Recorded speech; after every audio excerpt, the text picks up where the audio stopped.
ये है हमारा क्लास 12th में। देखिए आप सभी बच्चों के लिए ETP, इसे आप हिंदी में क्या कहते हैं, आप उद्यमिता भी कहते हैं और मोस्टली फुल फॉर्म इसका एंटरप्रेन्योरशिप होता है।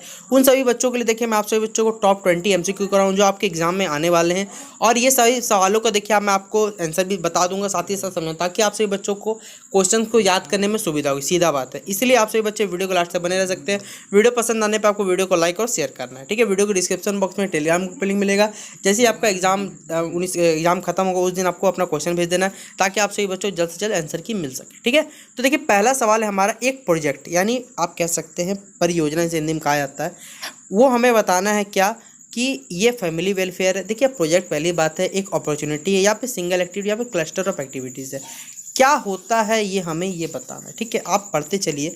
तो देखिए सीधा बात है कि जब भी कोई प्रोजेक्ट स्टार्ट होता है वो फैमिली वेलफेयर के लिए, फैमिली के लिए, कल्याण के लिए तुम नहीं करेंगे।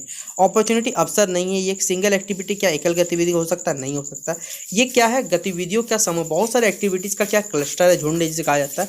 इसी कारण ये परियोजना कहलाएगा। तो ऑप्शन नंबर 1 का डी टिक करिएगा। अच्छा सवाल है, इंपॉर्टेंट है। अगला सवाल है हमारा project report. Project report is समर्पित प्रोजेक्ट रिपोर्ट परियोजना प्रतिवेदन किसका सारांश होता है, हमें ये बताना है। तथ्यों का यानी फैक्ट का, सूचनाओं का इन्फॉर्मेशन का, एनालिसिस का, या फिर आपको देखिए तो कोई भी प्रोजेक्ट का रिपोर्ट आएगा तो आपको फैक्ट वहाँ का पते होने चाहिए, इन्फॉर्मेशन चाहिए, वहाँ का पूरी एनालिसिस चाहिए कि हाँ कैसा है कैसे, तभी ना बता पाइए कोई जो प्रोजेक्ट रिपोर्ट समरी। तो इसलिए ऑप्शन नंबर डी इसका क्या हो जाएगा, सही जवाब हो जाएगा, ठीक है।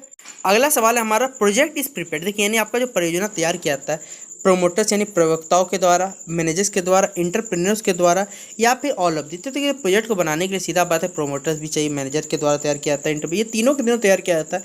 इसलिए ऑप्शन नंबर डी क्या हो जाएगा बच्चों, सही जवाब हो जाएगा ऑप्शन नंबर डी, ठीक है। अगला सवाल है हमारा कि परियोजना में तैयार करने पर व्यय किया गया था। देखिए money spend on the preparation of project, यानी आपने क्या किया, कोई प्रोजेक्ट स्टार्ट किया, उस पर जो आपका पैसा लगेगा, ठीक है, वो क्या कहलाता है बताना है। एक्सपेंडिचर कहलाता है पहला, ठीक है। ऑप्शन नंबर दिया हुआ विनियोजन, एक्सपेंडिचर आपको यहाँ एक देखिए एक ऑप्शन कटा हुआ है आपका, थोड़ा सा इधर टेढ़ा करके दिया हुआ है। विनियोजन जिसे इंग्लिश में इन्वेस्टमेंट कहा जाता है, वह एक्सपेंडिचर कहा जाता है। वेस्टेज या फिर option number D none of the, इनमें से कोई भी नहीं। तो देखिए आप कोई प्रोजेक्ट के स्टार्ट किए, उस पर आप खर्च कर रहे हैं, तो क्या कहलाएगा, ये आपका कहलाएगा सीधा बात इन्वेस्टमेंट कहलाएगा ना। तो ऑप्शन नंबर विनियोजन और ये इन्वेस्टमेंट यहाँ पर सही जवाब हो जाएगा, ठीक है। अगला सवाल हमारा the main importance of business planning, business planning का देखिए इसमें सबसे ज़्यादा इंपॉर्टेंट पार्ट कौन सा है, इन अट्रैक्टिंग इन्वेस्टर्स, आपका in providing guidelines, in providing leverage, या फिर बच्चों ऑल ऑफ दिस, ये सारे के सारे कथन सही है। तो देखिए कोई भी बिजनेस प्लानिंग का इंपॉर्टेंस क्या है, ये सारे के सारे बातें सही होती है कि आपको इन्वेस्टर को अट्रैक्ट करना है, गाइडलाइंस प्रोवाइड करना है, लेवरेज को प्रोवाइड करना है। तो ये सारे के सारे बात कथन सही है। इसलिए ऑप्शन नंबर बच्चों 5 का क्या हो जाएगा, डी इसका सही जवाब होगा, और बहुत बेहतरीन सवाल है, ठीक है। अगला सवाल है हमारा प्लानिंग इज फॉर, देखिए प्लानिंग किसके लिए किया जाता है, ये भी बहुत इंपॉर्टेंट। तो आप प्लानिंग करते सीधा सीधी किसके लिए बच्चों, फ्यूचर के लिए करते हैं ना, वरना क्यों करने जाएंगे, भविष्य के लिए। अगला सवाल है हमारा the activities involve in business planning है, कोई भी एक्टिविटी बच्चों जो बिजनेस प्लान इंक्लूड रहती है वो क्या होती है। प्लानिंग द ऑर्गेनाइजेशन होगा बच्चों आपका इसका क्वेश्चन का आंसर, या फिर planning the man power requirement, planning of project हो, या फिर option number D all of this. तो देखते हैं जो एक्टिविटी बिजनेस प्लानिंग इंक्लूड रहते हैं वो सारे के सारे कथन को, ऑर्गेनाइजेशन के लिए भी, मैन पावर एम्पावरमेंट, प्रोजेक्ट हो, ये सारे के सारे कथन सही, इसलिए 7 का डी सही जवाब होगा। अगला इंपॉर्टेंट सवाल है, टिक कर लीजिए, मॉडर्नाइजेशन इन्वॉल्व। मॉडर्नाइजेशन बच्चों किसको इंप्रूव करता है ये हमें बताएं, तो खुद बताइए मॉडर्नाइज किसको इंप्रूव करेगा, जो भी आप प्रोडक्ट को, प्रोडक्शन को, प्रोसेस को, या फिर आपका कैपेसिटी को। तो देखिए मॉडर्नाइजेशन से, आधुनिकीकरण से क्या होता है, जो भी प्रोडक्ट रहता है वो ज़्यादा क्या करता है बच्चों, डेवलप होता है, ज़्यादा बिकता है, सीधा बात है। इसलिए 8 का क्या हो जाएगा, ए इसका सही जवाब होगा। अगला सवाल है हमारा विच of the following is not included in pre startup language while starting of a new venture. आप क्या कर रहे हैं बच्चों, निम्नलिखित में कौन नए उद्यम की शुरुआत के प्रारंभिक पूर्व अवस्था में शामिल नहीं है। नहीं है बताना, identification of business concept, financial planning, product market study, या फिर बच्चों अर्ली ग्रोथ स्टेज। कौन सा इसमें से एक पार्ट नहीं है, तो वो है बच्चों अर्ली ग्रोथ स्टेज, उसको हम इंक्लूड नहीं करते किसी भी न्यू वेंचर में। ऑप्शन नंबर डी इसका सही जवाब हो जाए, ठीक है। अच्छा सवाल है। अगला सवाल है बच्चों हमारा, देखिए ये सवाल तो टिक कर लीजिए बच्चों, बार बार सवाल आता है, गुड प्लान क्या होता है, मैंने आपको बार बार बताया क्या होता है, वो लोचपूर्ण होता है, और इंग्लिश में कह दो फ्लेक्सिबल होता है। ये VBI कर लीजिए, आपके एग्जाम के पेपर में छपेगा, मैं लिख के देता हूँ, ठीक है।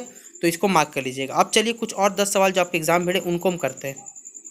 हमारा अगला सवाल है बच्चों 21 नंबर से कि नियोजन सभी प्रबंधकीय क्रियाओं का, यानी of all managerial activity. Planning क्या है बच्चों, बिगिनिंग होता है, एंड होता है, दोनों होते हैं, या फिर बच्चों आपका option number D all of these होता है, ठीक है।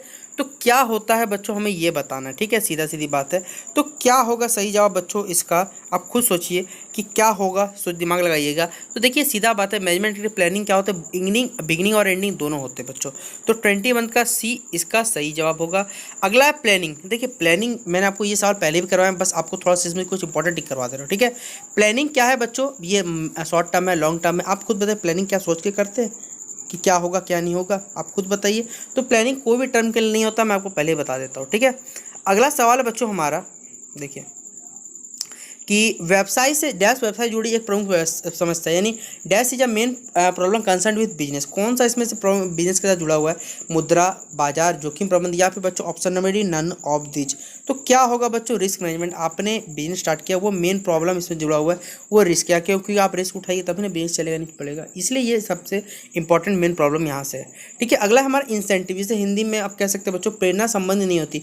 इंसेंटिव्स आर नॉट कंसर्न, किससे नहीं होता, रिबेट यानी छूट से, एक्सटेंड फ्रॉम टैक्स यानी कर से मुक्ति, या फिर प्रोविजन ऑफ सीड कैपिटल यानी बीज पूंजी का प्रावधान, या फिर बच्चों लंप सम पेमेंट। तो किससे ये संबंधित नहीं है ये बच्चों हमें बताना है। तो किससे संबंधित बच्चों, वो हमारा एक मुक्त भुगतान हिंदी में इंग्लिश में आता है लंप सम पेमेंट से कंडक्ट, ये जुड़ा हुआ नहीं है, ठीक है। अगला सवाल है बच्चों हमारा 25 नंबर की द प्रोडक्ट्स, ठीक है, which are more in demand. सीधा बात है, जो प्रोडक्ट अगर मार्केट में ज़्यादा मंगाया जा रहा है बच्चों, मैं सीधा बताता हूँ, तो क्या होगी, सीधा बात उनसे प्रॉफिट ज़्यादा मिला तभी ना मंगा रहे हो ना, क्यों मंगाएंगे। तो 25 का क्या हो जाएगा बच्चों, 20 का सही आंसर होगा। अगला हमारा the social responsibility of management. In management का बच्चों सोशल रिस्पॉन्सिबिलिटी क्या होता है, टुवार्ड्स गवर्नमेंट के प्रति जागरूक होना चाहिए, वो एम्प्लॉय के प्रति, या फिर ऑल, या फिर बच्चों नन ऑफ दीज। तो क्या होगा बच्चों सही जवाब, देखिए ये दोनों के प्रति, गवर्नमेंट के प्रति भी और एम्प्लॉय यानी कर्मचारियों के प्रति, इसलिए टुवार्ड्स ऑल होगा इसका सही जवाब, ठीक है।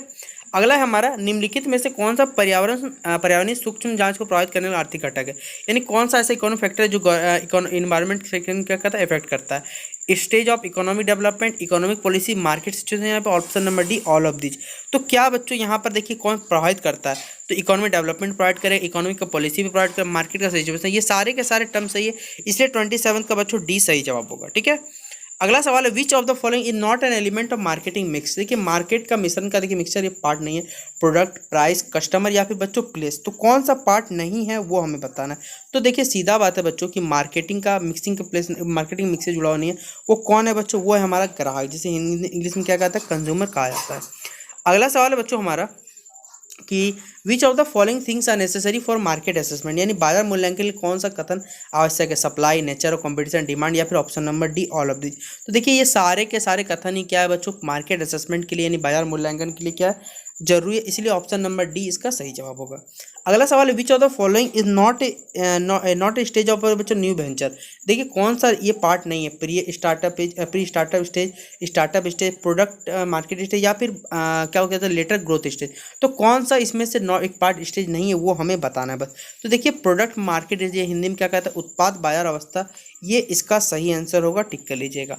तो ये थे बच्चों टॉप 20 क्वेश्चन जो मैंने आपको करवाए एटीपी के। आशा करता हूँ कि आपको वीडियो पसंद आया होगा। इसमें से जितने सवाल कर वो सारे के सारे आपको एग्जाम में आने वाले, तो इन सवालों को अच्छे से कर लीजिएगा। ये सारे सवाल आपके एग्जाम पेपर में छपने वाले। तो आपको ये वीडियो पसंद आया तो वीडियो को लाइक करना मत भूलिएगा, जितना हो सके वीडियो को दोस्तों को शेयर जरूर कर दीजिएगा, ठीक है। तो बस आज की इस वीडियो में इतना ही, मिलता है अपने अगले वीडियो पर।